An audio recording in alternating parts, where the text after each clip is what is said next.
This Friday, one of the Rock Island Arsenal's highest-ranking officers sat down with Local 4 News. He says there would be no Arsenal without the Quad Cities community. Here's this week's edition of Rock Island Arsenal Inside the Gates.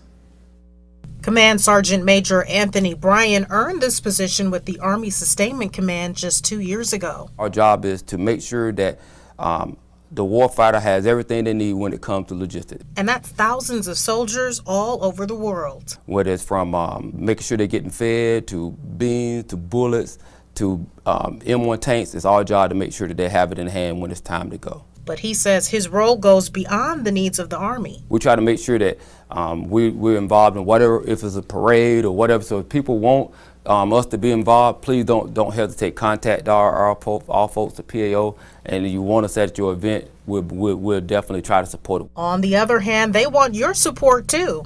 The most disappointing thing to me is that someone is born and raised and live right here in the Quad City, never been on this island. And I said, hey, it's not that difficult. You got a landmark here in Rock Island. Seriously. The mission of the Army Sustainment Command is just that, to sustain the Army. But it goes both ways. The ASC, along with all the other organizations here on the island, are invested in the Rock Island Arsenal. That's why they're building more than 70 new homes here over the next year. An investment in the community, the Command Sergeant Major says, is necessary to sustain the Army. I thought I was only coming in for 3 years. And now next month will be 30 years. So I'm surprised, as well as probably a lot of my friends are surprised that I stayed as long as I did. But if you're having fun, you're having fun. For Local 4 News on the Rock Island Arsenal, I'm Emily Scarlett.